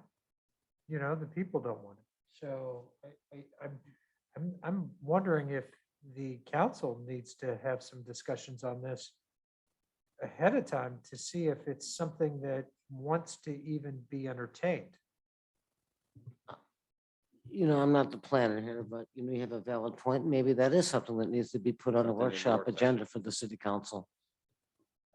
I don't want to be wasting your time as well. If Right. there's a tone from us that isn't supportive of such an idea. So good point. Go ahead, That's Carol. why I have a lot of concerns about allowing a business in a residential neighborhood without the ability, like we do with the home occupation permit, to really control the noise and the traffic that's generated. To me, that's a concern, and I don't quite know how to. There may be a way to deal with it, but I certainly wouldn't want that in my neighborhood without having the ability to be assured that there not going to be noisy neighbors that are there for a couple of weeks and they're gone. Good point.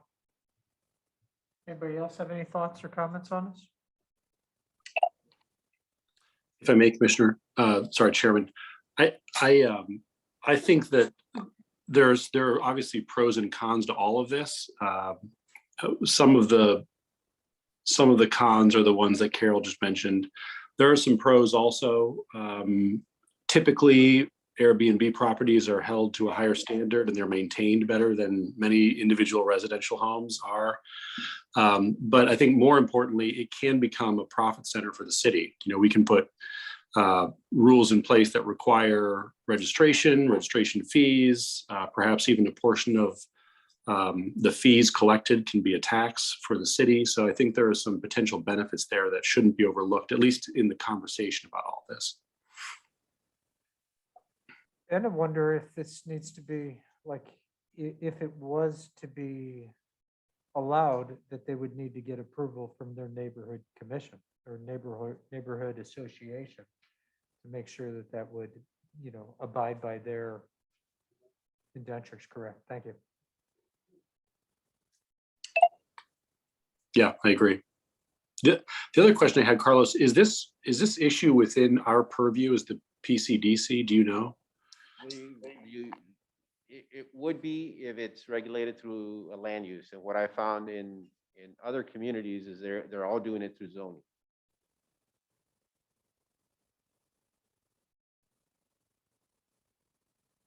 Okay. Is that good? Good first start, Carlos? All right.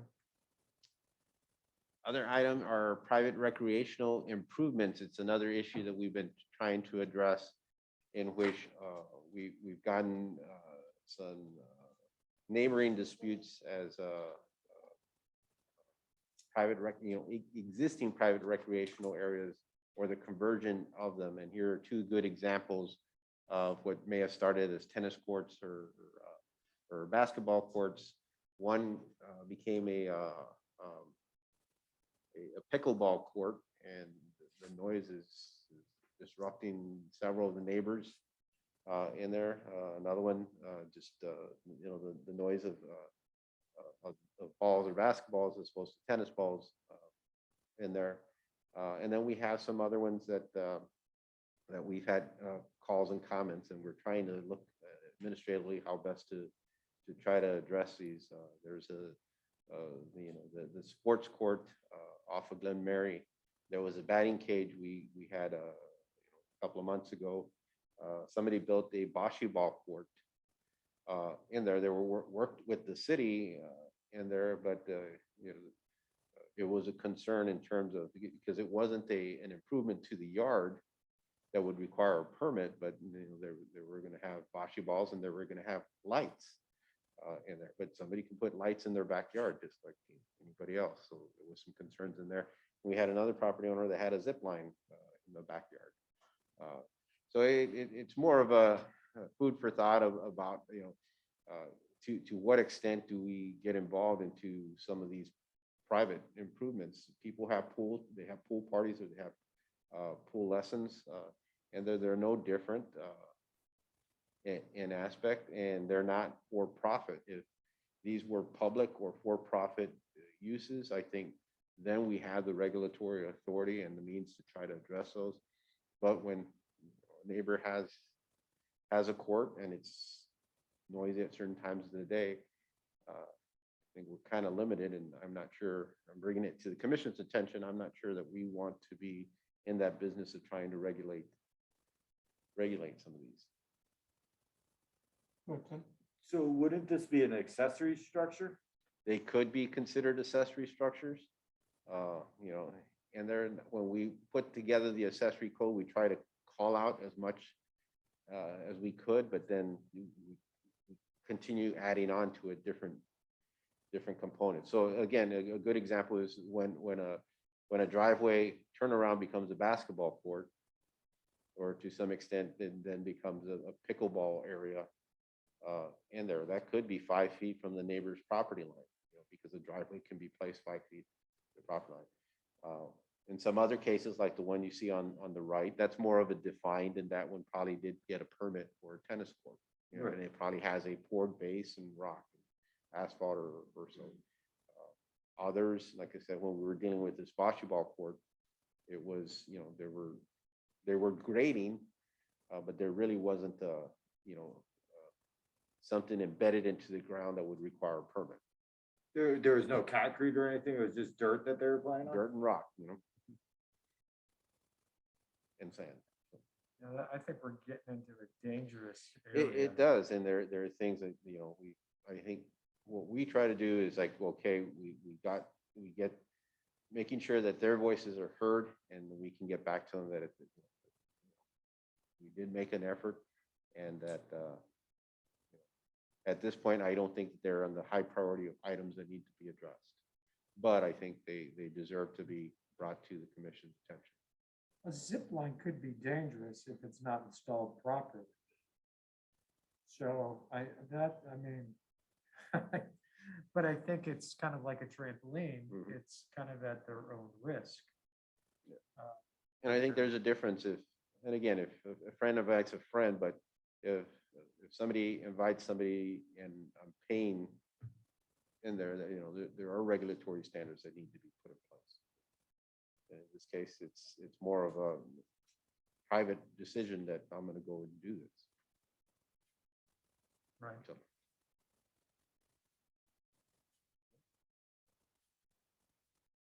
The next one I have is our stream buffer ordinance. We've always had an issue, and a matter of fact, the Board of Adjustment has reviewed at least 4 times where we had an issue with the stream buffer ordinance. We were required by the Metropolitan Sewer District to adopt a stream buffer ordinance to be consistent with the rules and regulations that were imposed on MSD. And one of the requirements is that when you have a stream identified in a topo map and all that, you have to protect that stream. And to protect that stream, you're either going to provide a buffer of either 50 feet or 25 feet. And then in addition to that buffer, you're going to provide an additional 25-foot setback to protect the buffer.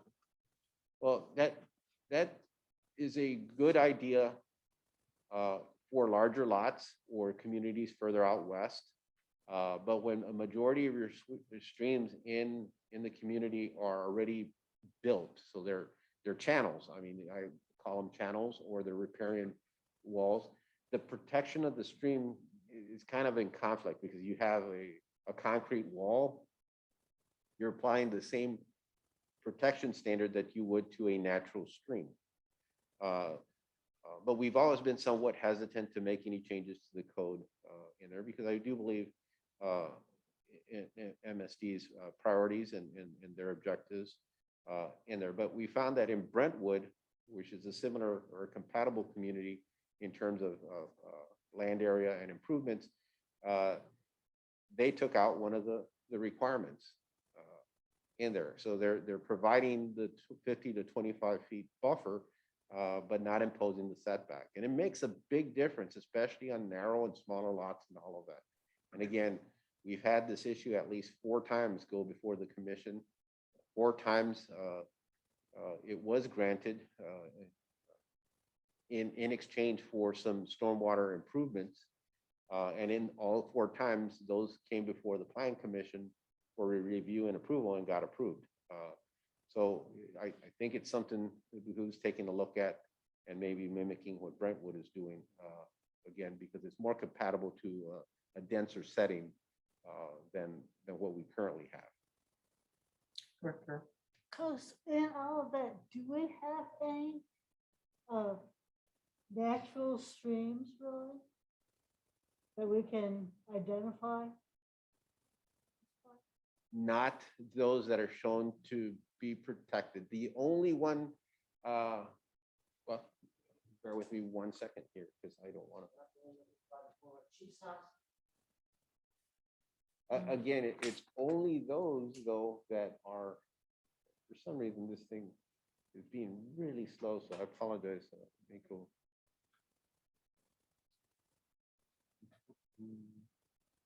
Well, this would have been a neat one for that. Is it cold in here, by the way? Don't worry. I know. It's in the app. Yeah. So bear with me 1 Oh, second. great. here. There are some streams, but those streams have been improved. And that's where, when you look at the map, it looks like we have several streams running through our community, but all those are, you know, it's the River de Pere, which is channelized, and some sections go, it does open up, but there's usually riparian and rock wall along the side. And I apologize, this thing's not going to be cooperative. So we do have a couple we'll bring some map information at our next meeting. We continue discussion. Yeah, I'd be curious, because I'm not aware of any identified streams that are really And then that's when it's- I truly mean, natural streams. we are the highest elevation in St. Louis County, and most, of the streams that are nearby, it's because we're feeding into them further down. So and I apologize. This is not going to get to what I need here. Carlos, you said we were required to add that to our, who required it? It was, We were required by MSD to provide stream buffer protection, but to the extent we just adopted the template ordinance as it was written. have you had any discussions with MSD? Yes, we have before. And what did they The guidance wasn't very, helpful? yeah. Okay. But it's only, we weren't, let me ask you a question. You said we were required to, or we were, We're required to have a stream buffer protection. but not necessarily the specific. The language? numbers, yeah, correct. I don't- Understood. So, Ms. Wagner, Commissioner Wagner, you can see here in the areas with the blue, these are the identified streams and all of that. The first blue line at the upper part of the screen, that's the River de Pere. Part of it is kind of a rock channel. There is some parts that look a little natural, and then it gets concreted into a concrete channel. And then south, everybody's familiar with the one on between just a little bit north of Old Bonham. And then there are some areas that it does open up in there, but they're not considered natural streams by the USGS. And then the other one that Ms. Carlos, does that have a name officially? Not that I'm aware of. There would be like, no. If you click on that blue part, it Mhm. should give you Yeah, it's gonna get me the parcel. there should be, you should be able to arrow through to get to that blue part, but maybe it's not. There should be a So pop-up. we'll get you some In the better app information. I'm designing, there's a pop-up, so.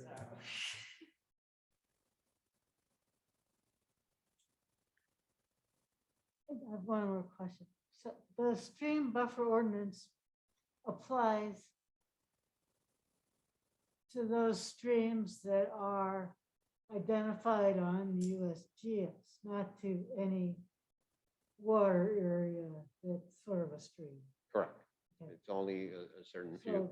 So once we know specifically which ones it applies to directly, we can identify if there are any areas that really are natural, or we could look at specifically what sort of properties would be involved. So Correct. the ones that are identified on the map are federally recognized. So those are what's depicted there in the yellow is the 500-year, and the blue should be a stream.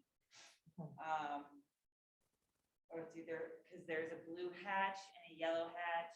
One is 100-year and the other one is 500-year, or a 1% and a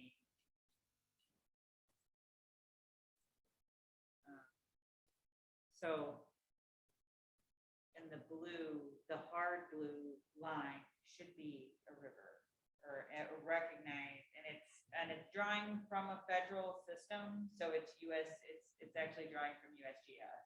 Okay, so those are the ones that we have to be concerned about.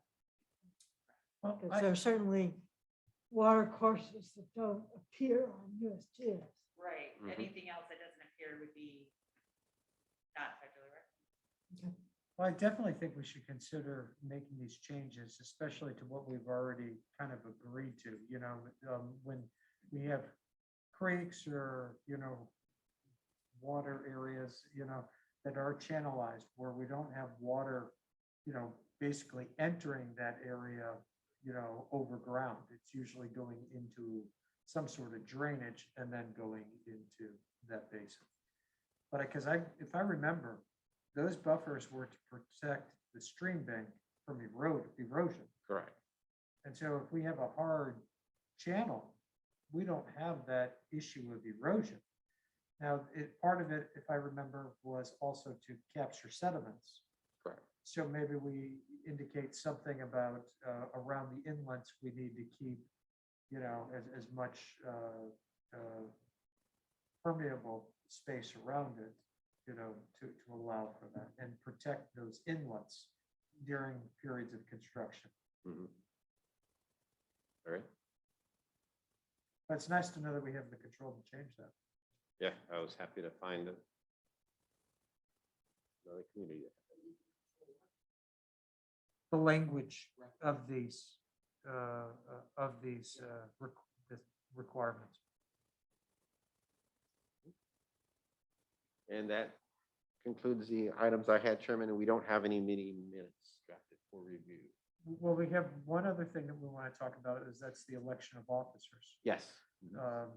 So go ahead. So we are required under the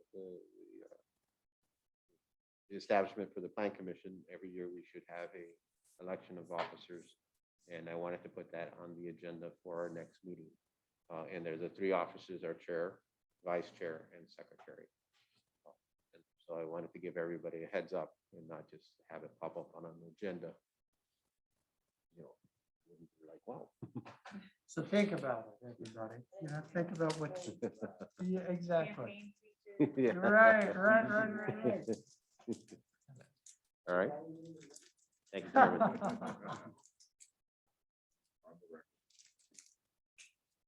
All right, go ahead. All right, I'll go quickly. Council, they have work session first Tuesday and the second and fourth Tuesdays of the month. Next week is going to be a regular council meeting date. Then our next scheduled meeting is October 24th. Our November dates are the 4th and 18th. Sorry, 21st.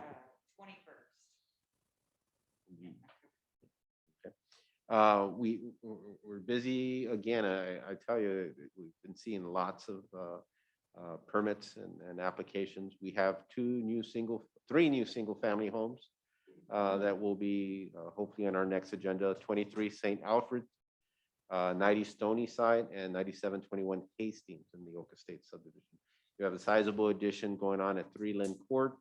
And then there's an addition proposed at in Crabapple Court that requires a Board of Adjustment review. So we'll see if that goes through in there. Municipal events, of course, we're still, our facilities all remain open, subject to masking requirements as required by the county. For Parks and Recreation, I'm not sure if the master plan implementation presentation has happened. I'll let the council talk about that. GRG continues to work on the Centennial Trail. Those improvements that will happen, or we know that are secured, are going to be between Morrison Park and Dealman Road. October 15th is the scheduled Harvest Festival and Boo Bash. And is that at the community center or is that Stacy Park? So we'll find out. Then we issued the permit for the construction of the city's new community center on Warson Park. I know the council will be having a discussion of when a ground shovel date will be. I don't think that has been put in place yet, but it's happening.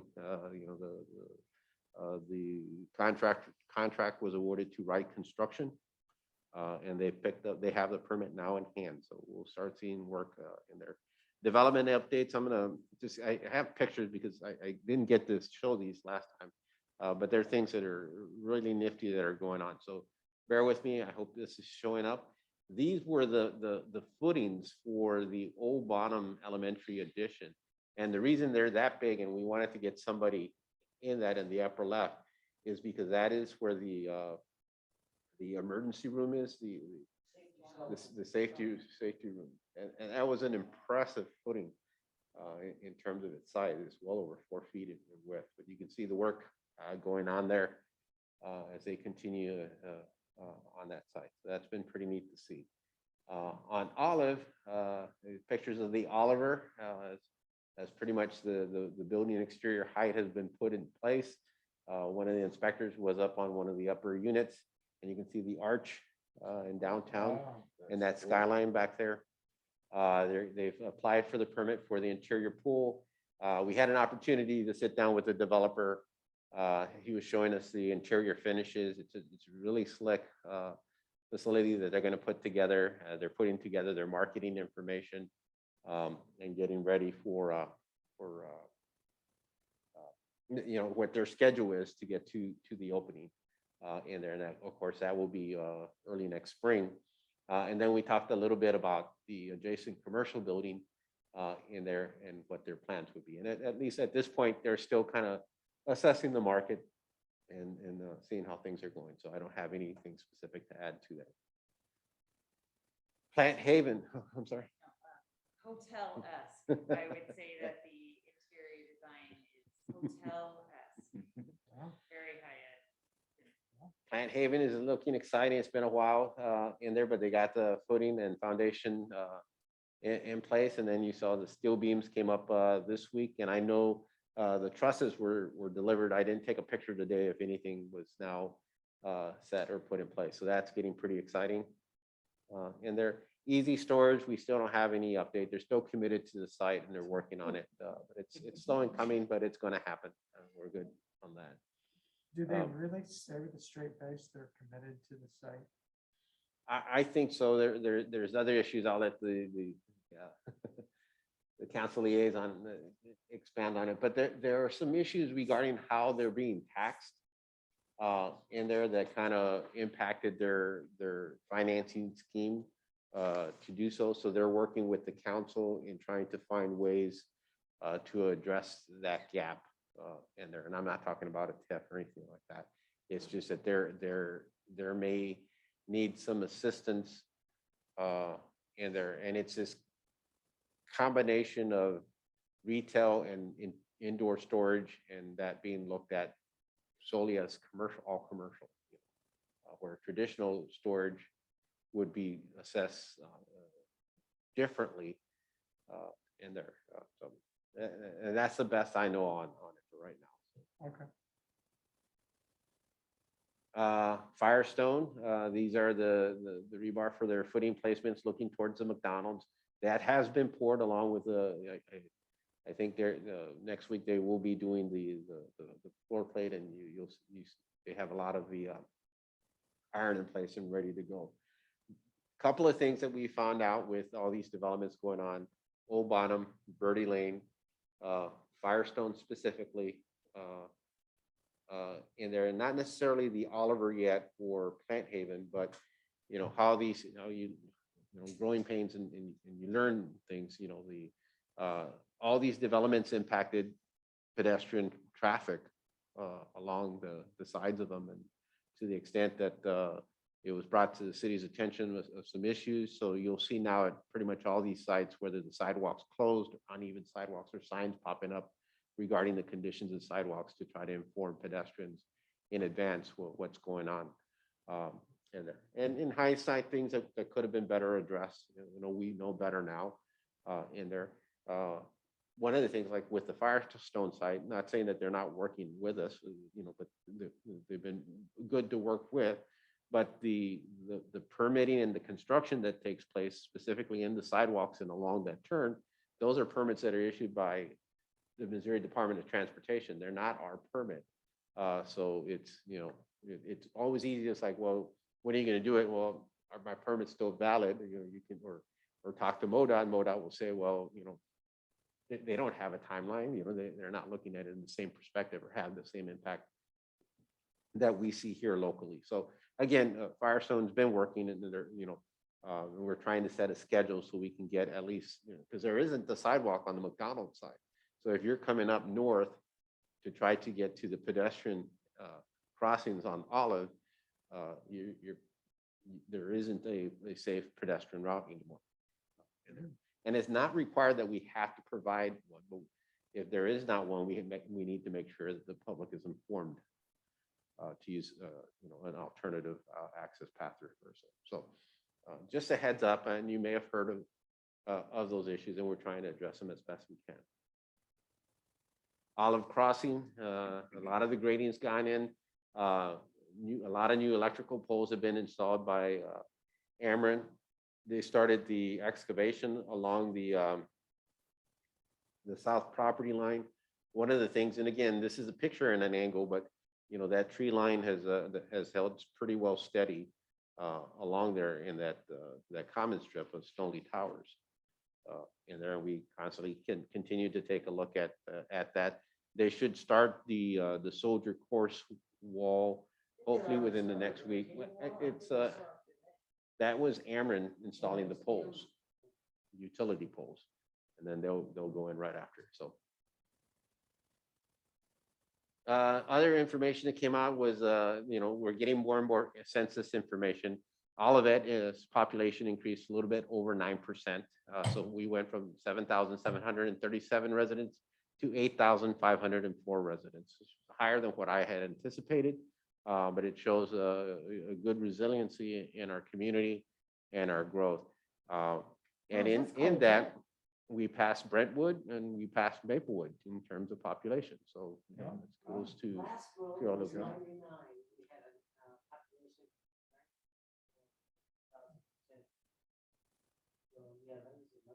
So the information that's now trickling down, you know, once they had the big numbers, that is how that number breaks down. And the latest one that came out is on population and race. And you can see the diversity of our community is pretty well reflected. The most significant population growth occurred with Asians. So you can see they went from 826 to almost doubling in size to 1,400 in there, representing a 42% increase in population in there, and that's pretty significant. There are quantification issues as far that the census has reported that they are categorizing people somewhat differently, that there are some obscurities that are now built into the system to protect people.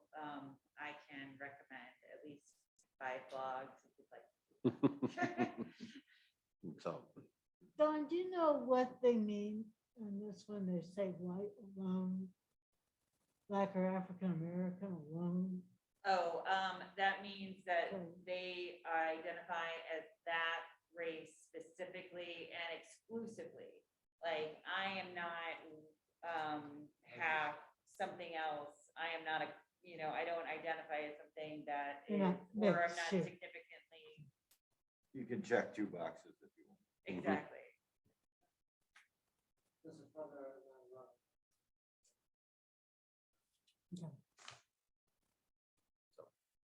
and I think that brings all the items we had worked on there. Anything else done?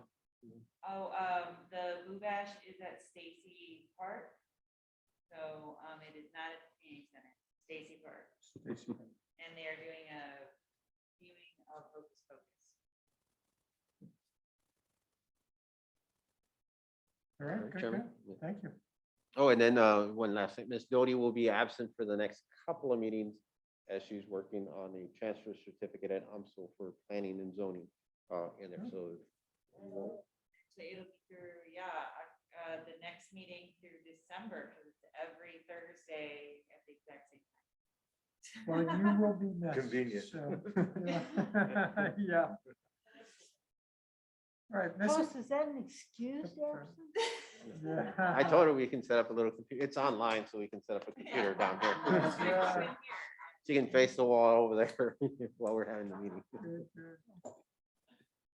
That's it. All right. Thank you, Mr. Chairman. I'm going to kind of go off again, a little more history with regard to those numbers. I don't need to see your numbers, Carlos. I have it memorized. That's so pathetic what I have memorized about the city. But the census of 2020 really does still mirror the census of 2010. Our population went up. Our Asian population went up in 2010, and it continues to grow up in the 2020 census. So to me, we seem to have a very lovely measurable of continued, population increases. And as Mosaic indicated, a very diverse community that I'm very proud of.